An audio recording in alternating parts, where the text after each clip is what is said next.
Hi, guys. Welcome to Walk Talk Vent. Today's stories are about siblings and one in a million coincidences. And on our walk later, we'll be bringing them all together. Hope you enjoy. When siblings squabble. Oh, what are you going to do? Ooh. Hit him with a backhand.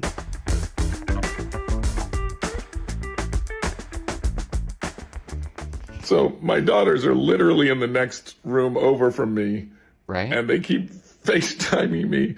And while one of them is FaceTiming me, the other one will FaceTime me.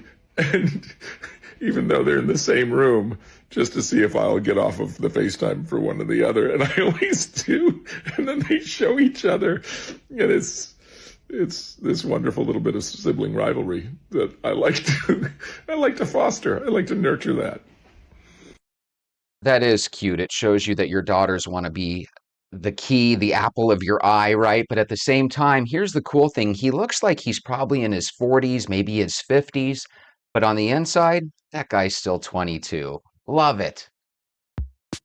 So I have this really interesting theory, and it's kind of similar to astrology and how people with the same signs carry the same traits and characteristics.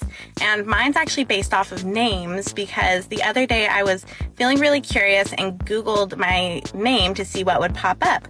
And I wasn't even on the first list of things that popped up because the main thing that popped up was a wine. There's this woman in France named Caroline Maury who owns a winery, and she makes a wine with her name on it. Okay. And I thought that's so interesting because I'm French. My mom is from France, and then I grew up in Napa Valley, and my dad's a small winemaker. So wine's always been a really big part of my life. And I'm like, what are the odds? That's so interesting. And then I go to look at the other Caroline Maurys to see what else popped up. And there's this other Caroline on LinkedIn who works in marketing. And I'm like, oh, that's so interesting. Small world. I work in marketing too. How cool. And then I see another Caroline Maury who also works in marketing, but does branding too. And I'm like, what are the odds? Because I do branding on the side. Oh, wow. So I'm like, I have the same similarities, as these other Caroline Maurys. And I'm like, either this is just purely a huge coincidence, or your name does hold some type of value or characteristics, or I don't know. What do you think? I think that's super interesting. Did you guys hear the story about Abraham Lincoln and John F. Kennedy? How Kennedy had a secretary named Lincoln and Lincoln had a secretary named Kennedy, and they had literally 20 little coincidences that when you hear about them, it just kind of blows your mind. I find that extremely interesting. If you find that interesting too, or if you have an interesting story to share, let us know down below. Next. These two pictures share the same name, look exactly alike, despite not being related. Both of these men are named Brady Feigl. Both of them are 6'4". Both of them are left-handed pitchers in professional baseball. Both of them have red hair, a bushy beard, and wear glasses. While there is a 6-year age difference, these men are not related in the slightest. The older Brady Feigl is 31 and entering his 8th season in professional baseball, making it as high as AAA in the Rangers system. The younger Brady Feigl is 26 years old and has made it as high as AAA in the Athletics system. They both had Tommy John surgery on their left arms and saw the same specialist within a few months of each other, which is how they learned about one another. Like and follow for more cool baseball stories like this. So these two have the same name, Brady Feigl. They both wear glasses, it looks like. They both have the reddish hair. And yeah, they're probably related if you go back far enough. They probably have a great-grandfather in common. All right, this video starts by at the very top, it says, what are the odds of this happening? Let's hear what this is all about. You have any tattoos? I do. Okay, what are we talking? There's one on my ankle, but I'm wearing boots, so you can't see it, but... Live, laugh, love? I'm just kidding. It's an octagon. An octagon? Yes. What's say? It was on my champagne birthday. I was turning 26 on the 26th, and I was like, I don't know, I just really wanted a tattoo. I was a little rebellious, and 8's my lucky number, so I was like, fuck it, I'll just get a little shape. That's it. That's cool. Why is it your lucky number? It's my lucky number because it's August 26th, 2 + 6 is 8, and a lot of cool things have happened to me in 8. I'm sorry, August 26th? August is the 8th. Yeah. Are you fucking with me? Wait, is that your birthday? Yes. Oh my god. Can I tell you guys something fucked up? My ex-girlfriend's name is Emily and her birthday is August 26th. Oh, that is weird. That is a sign. Run. When she said 8, I didn't quite put it together, but the octagon has 8 sides. Very cool. Okay, this one says me and my brother. It's kind of a silent film. It looks like they're in an airplane.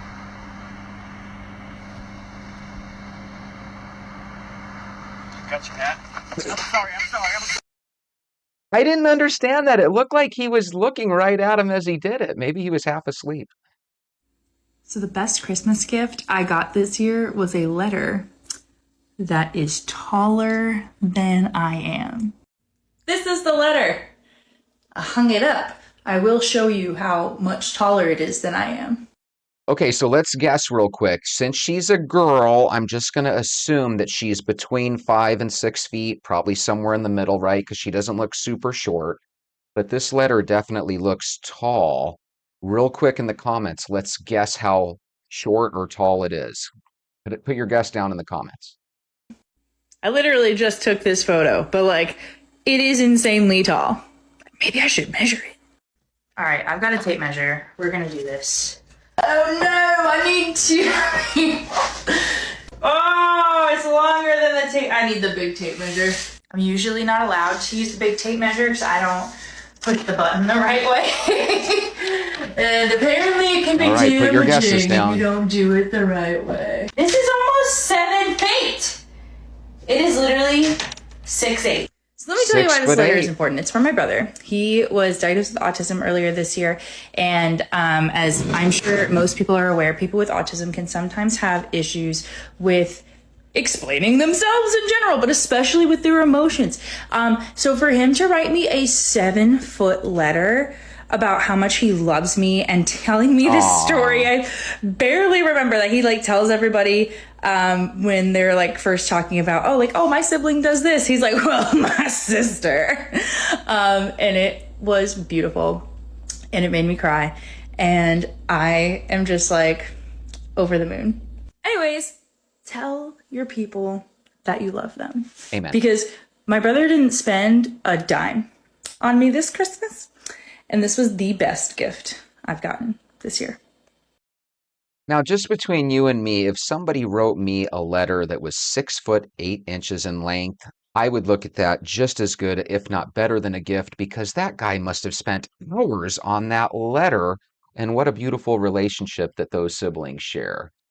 Okay, so this video is really cool. This is about a sister that takes a flower to her brother for his graduation, but before giving it to him for a joke, she hands it to her other family members and asks them to predict what he's going to say. So this is another one where we can play along with it. You'll see how it goes. Make your prediction below. How do you think Will's going to react to picking up this flower? He's gonna be like, oh yeah, thanks so much. Oh, wow. For me? Oh, that's for me? Oh, you didn't have to do that, sis. Thank you. That was good. Thank you, guys. Thank you very much. Flowers. Oh, for me? Thank you guys. Yeah. Thank you guys. Thank you. Yeah, that was cool. Thank you. Lewis. This is for you. This is for you. Oh, thank you. Oh, that's the first flower I've ever received in my life. Aw, he said, thank you. This is the first time I've ever received flowers in my life. Thank you.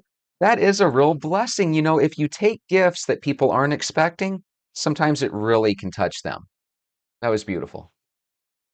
Speaking of beautiful, this is one that I thought was beautiful the first time I saw it. Tell me what you guys think. The little caption says, my heart breaks for you. He seems like an amazing brother. May God comfort you and bring you peace. This is a very old video, but I'm using it because it's linked to a video of my brother, which if you've been following me, you know that he passed away. Today's his birthday, okay? Aww. But I wanted to say, if you are grieving someone, today I was able to talk about my brother without being completely upset. And it's been 2.5 years since he's been gone, but I was able to find like really good things in the day. Like it was a really great weather day, and it was like one of those times where I told his mom, like, I feel like if he was here, he would have like popped up and been like, I've got 5 random watermelons, like let's eat them. And it's okay to have like still continue to have moments of like sadness, but I was able to find good things today when normally I would be just like frozen in my grief. So if you are grieving, just know some days are going to be great and some days are still going to be hard. But today I would say was still a good day. Okay, yeah. Anyways, just my crying moment. So bye-bye, good night. So the moral of that story is if you have someone in your life that you love, especially now that it's Thanksgiving, reach out to them and tell them how much they mean to you. And if you've lost a family member and you're still grieving from that, because notice this girl lost her brother 2.5 years ago, I feel for you. You will be reunited with them someday. This one starts with a caption that says, "My older sister is truly amazing." Hey y'all, it is not until the youngest sibling reaches a point in life to where they're comfortable that they understand what the oldest sibling had to sacrifice for you to get there. My sister could have done whatever she wanted to in life. My sister is a beautiful, black, intelligent woman of God, and whatever she wanted to do was always within her grasp. But she chose to take care of me and my older brother, and she sacrificed those young years of her life where she could have truly done whatever she wanted to do, just for our sake. And even in the moments when we had nothing, she always made sure to let us know that that was not due to a lack of love or a lack of effort. Sometimes life ain't fair, family dichotomies ain't fair. But now that I'm older, I find it absolutely incredible what she did for us, while having her own children as well, because she didn't have to do it. But now the beautiful thing is that I get to watch her now blossom and grow into an even better individual than what she is. I get to watch her now go out and achieve the things that she wants to achieve and the dreams that she wants to dream. She gets to go chase those like she allowed me to do. And at any point she ever reaches out and says, hey, I need whatever, I'm there. Whatever was within my grasp, I will do. And that will now be within her grasp. I am indebted to her, not just because she is my sister, but because she is the embodiment of everything that allowed me to be what I am today. That was beautiful. Guys, in the upcoming walk that I'm going to ask you to grab your shoes for, we're going to talk about some siblings that reunited after 50 years, and they have some coincidences between the two families that you'll find amazing. So go get your shoes. Let's go for a walk.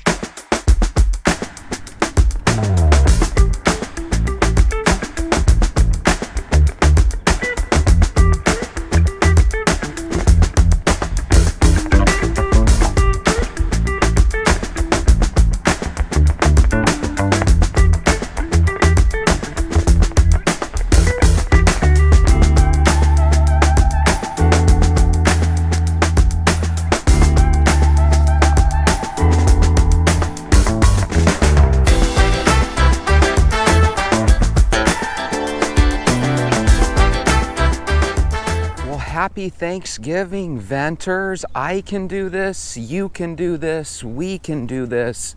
Let's do this.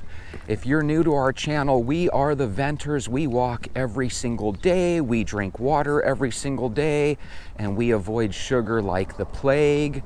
We believe that if you walk every single day, you can have a real bright future that lasts a real long time.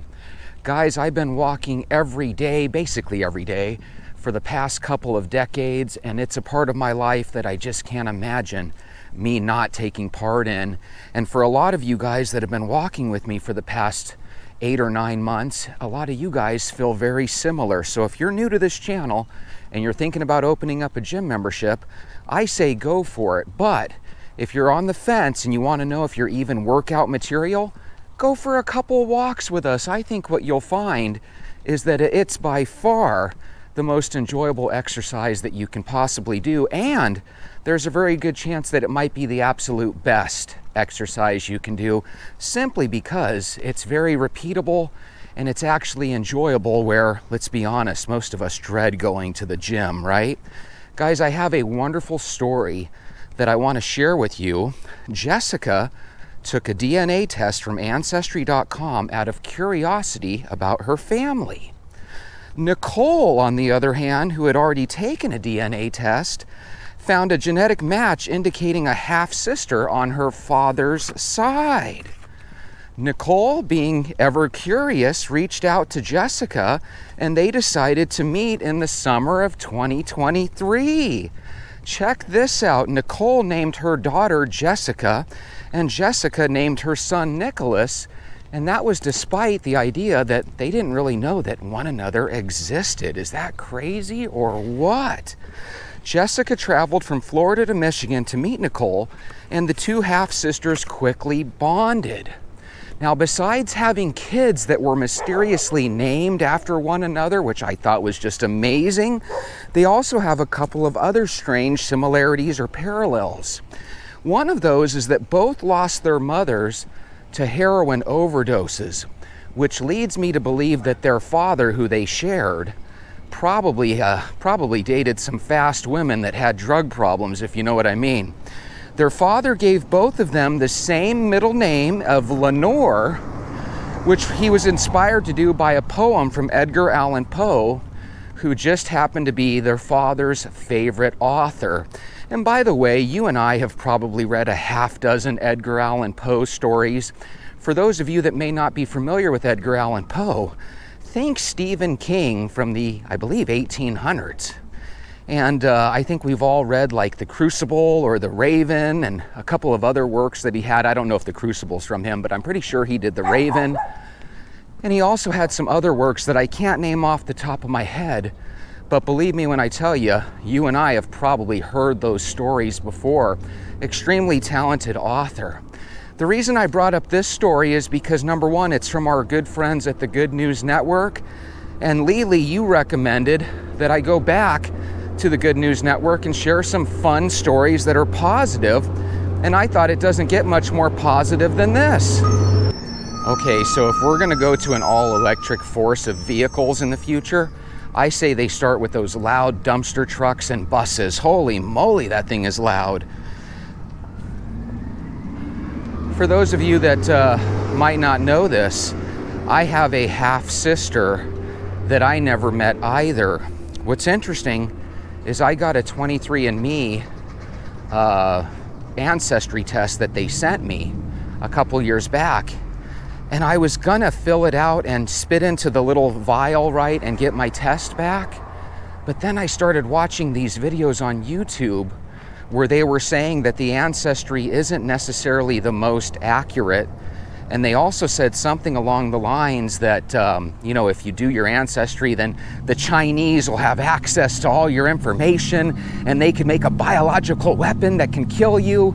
And I know you're thinking, yeah, that sounds far-fetched, especially for a guy like Jesse that doesn't buy into that bullshit, right? But for some reason, I bit into the bullshit, so I ended up kind of tossing the DNA test that I think I paid $100 for. Wouldn't that be a damn shame if my sister actually has a DNA test waiting for me to take mine and I just didn't know it, that we were that close to meeting? Perhaps I should call 23andMe and at least see if they can resend me that test. Maybe I should just take the chance that China doesn't care if I'm alive or dead. Anyway, guys, that's a wonderful story. I love that ancestry and DNA tests can reunite families.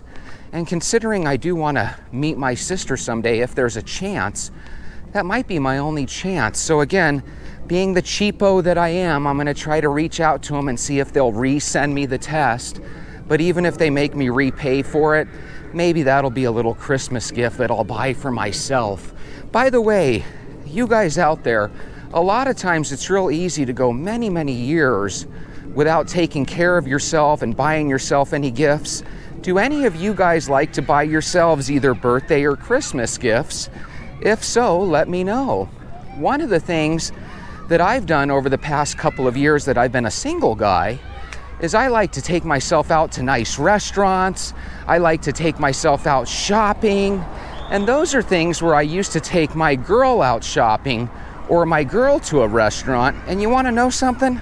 I found out that when I go to a restaurant by myself, I can eat like a king, a 3-course meal, including dessert and the whole 9 yards, and it's still cheaper than what I used to pay for me and my wife or me and my girlfriends to go out, especially when you consider that many times with my wife and or girlfriend, a lot of times we had to take kids with us. So if you guys are out there and you're single, take yourself out to the nicest place you can go for a meal.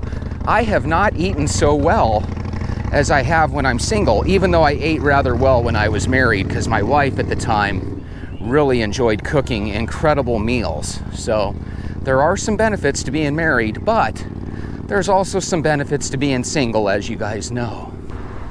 I like these stories because a lot of times these stories seem like long shots. Like, that is so crazy that that happened with these two sisters getting to meet each other. By the way, the eldest sister was 51, the youngest sister was 48, so a 3-year difference. But the whole idea that they both took DNA tests and found each other, and now they're really good friends in addition to being family members, I just think that's fantastic. And for the one to name her son Nicholas, and for the other to name her daughter Jessica, which just happens to be the other's name, that is incredible, guys. Gives you chills.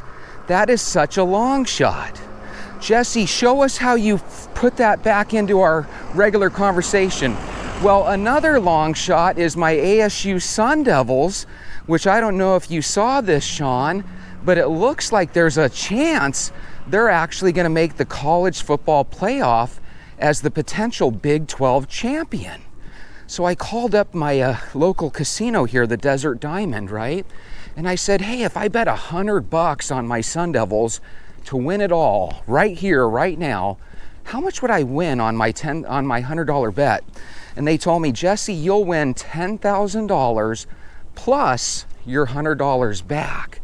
So what your boy is going to do is I think I'm going to take down not one, but two $100 bills, and I think I'm going to try to win me $20,000.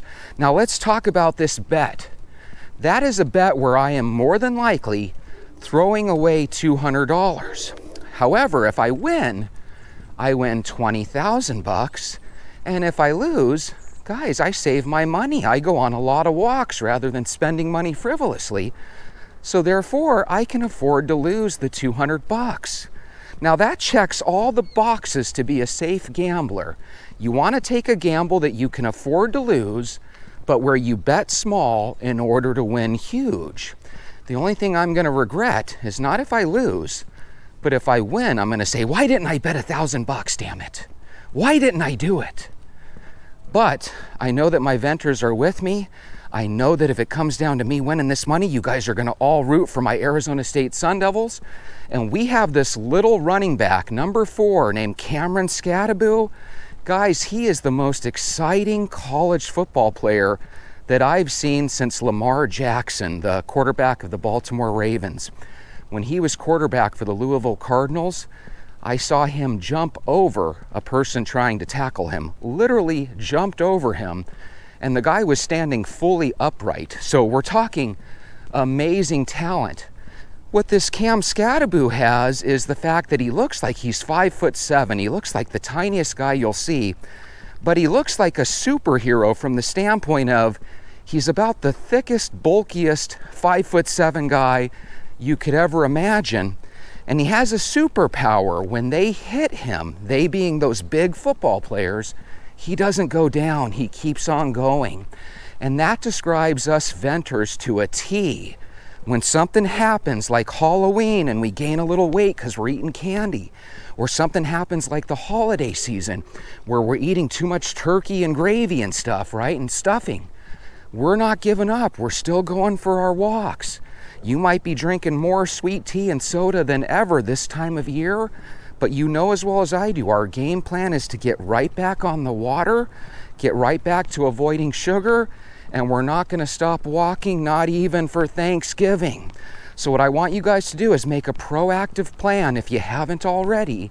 If everyone's coming over for Thanksgiving meal starting at 10 or 11 in the morning, that means it's your responsibility to make sure that you or your spouse can take a look at that oven and the turkey while you take a quick 30 or 45 minute walk. Does that sound like a deal?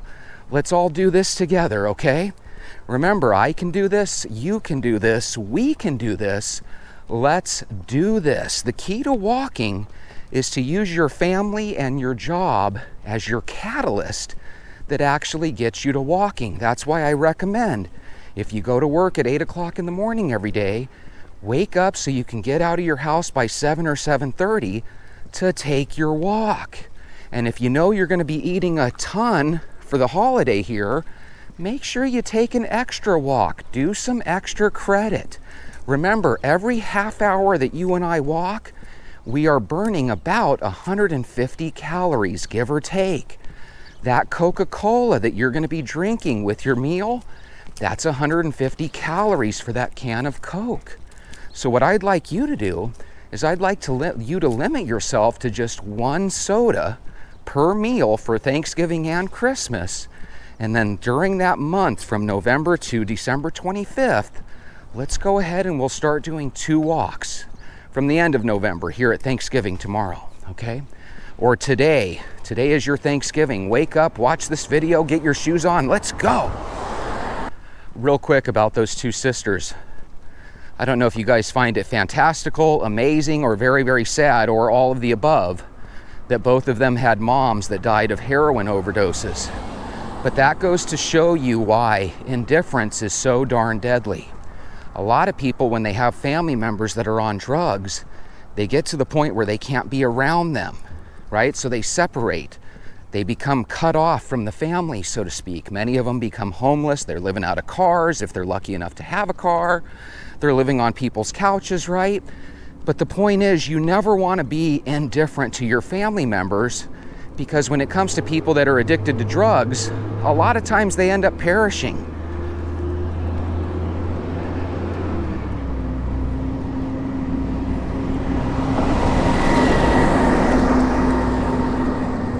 Holy shit, I can't escape that loud trash truck. That dumpster. What the hell are trash trucks called?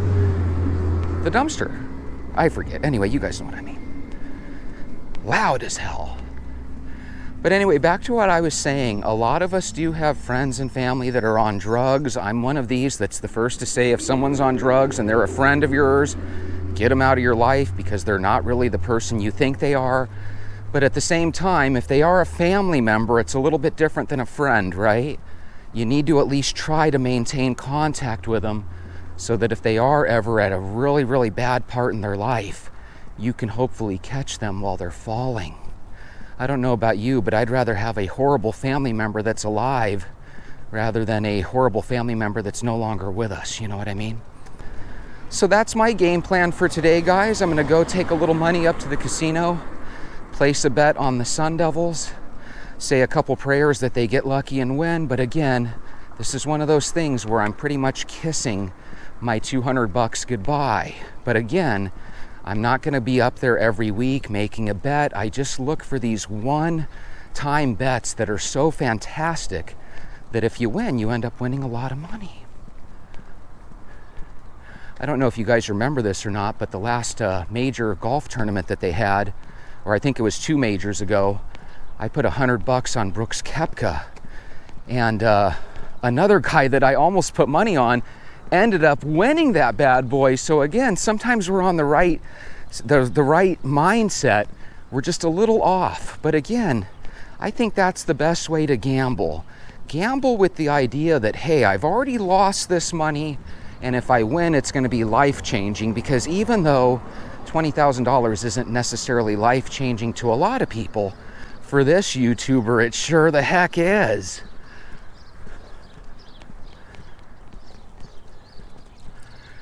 We're trying to get this bougainvillea to become a full wall, which would look gorgeous, but I think we went about it the wrong way by trying to make things happen a little quicker. We might be taking that off. Anyway, I love you guys. I want to wish you guys a happy Thanksgiving. Try not to eat too much. If you do end up eating too much, don't beat yourself up on it. Get back to walking and drinking water, and we'll get back to our regular routine starting tomorrow. Sound good? Have a wonderful time with your families. Love you once again. I'll see you tomorrow.